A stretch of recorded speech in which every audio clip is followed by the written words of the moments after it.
শূন্যে ভাসছে বিশাল এক কাঠামো, যেখানে পৃথিবীর মাধ্যাকর্ষণ নেই, নেই দিন রাতের হিসাব।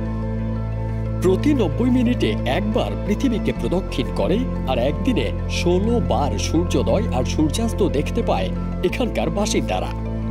এই ইন্টারন্যাশনাল স্পেস স্টেশন বা আইএসএস মানব সভ্যতার অন্যতম বিস্ময়কর প্রযুক্তিগত উদ্ভাবন। আইএসএস কি এবং কেন তৈরি করা হয়েছিল? 1998 সালে প্রথম মডিউল উৎক্ষেপণের মাধ্যমে শুরু হয় আইএসএস এর যাত্রা। এটি কেবলমাত্র একটি গবেষণাগার নয়, বরং ভবিষ্যতের মহাকাশ অভিযানের এক পরীক্ষাগার। পৃথিবীর মহাকর্ষীয় শক্তি থেকে মুক্ত হয়ে বিজ্ঞানীরা এখানে গবেষণা চালান। মানবদেহের উপর মহাকাশের প্রভাব, মহাকাশ কৃষি, নতুন ধরনের ওষুধের সম্ভাবনা এবং এমন সব গবেষণা যা পৃথিবীতে সম্ভব নয়। NASA, Russian space agency Roscosmos, Japan aerospace exploration agency JAXA, European space agency ESA এবং ক্যানাডিয়ান স্পেস এজেন্সি সিএসএ, এই 5 মহাকাশ সংস্থার সম্মিলিত প্রচেষ্টায় তৈরি হয়েছে ইন্টারন্যাশনাল স্পেস স্টেশন। এখানে মানুষ প্রথমবারের মতো মহাকাশে বসতি স্থাপনের চেষ্টায় সফল হয়েছে। কিভাবে কাজ করে ইন্টারন্যাশনাল স্পেস স্টেশন? পৃথিবী থেকে 400 কিলোমিটার উপরে অবস্থিত আইএসএস সম্পূর্ণরূপে সৌরশক্তির উপর নির্ভরশীল এবং এর বিশাল সোলার প্যানেলগুলো প্রতি ঘন্টায় 15 কিলোওয়াট শক্তি উৎপন্ন করে।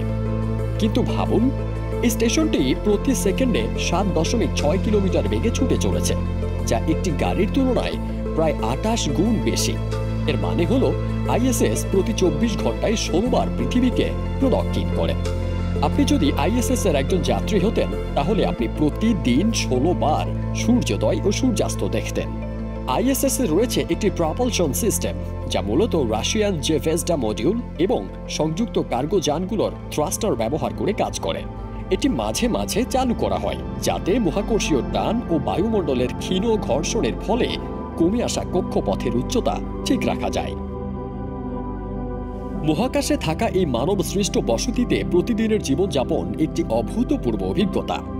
এখানে খাদ্য প্রস্তুত, পানির পুনঃব্যবহার এবং বাতাস পরিশোধনের মতো জটিল প্রক্রিয়াগুলো চলতে থাকে।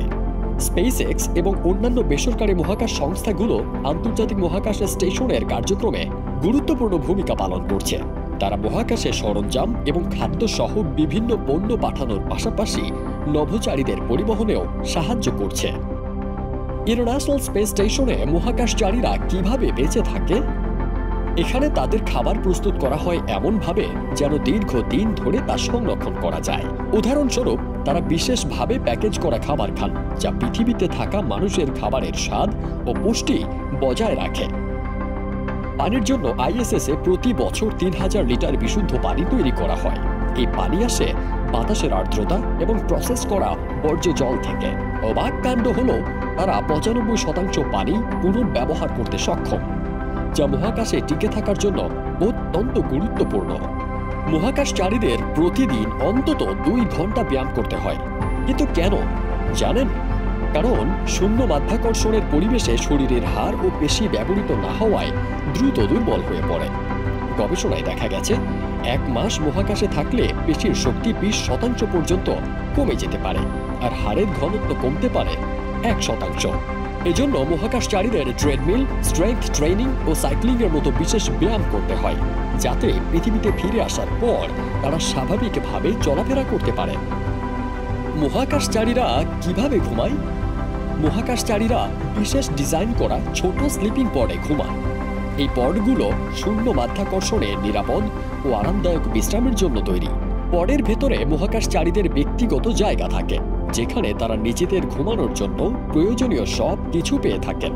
প্রতিটি পডে একটি লাইট, ভেন্টিলেশন সিস্টেম এবং কম্পন নিয়ন্ত্রণ থাকে, যা তাদেরকে শান্তিপূর্ণভাবে ঘুমাতে সাহায্য করে।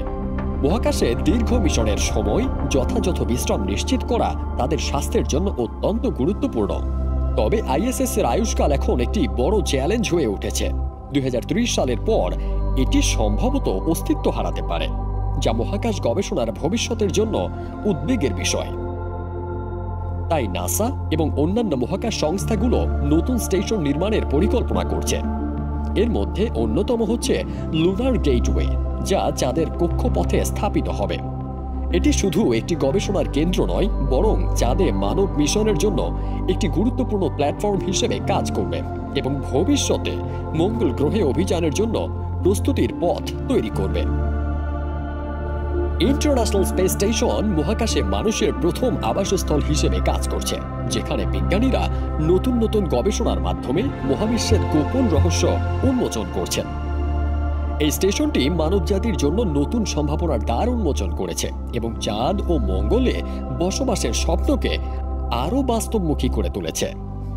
আপনারা কি মনে করেন, আমরা কি ভবিষ্যতে চাঁদ ও মঙ্গলে নতুন শহর গড়তে পারব? আপনার মূল্যবান মতামত আমাদের জানাতে ভুলবেন না।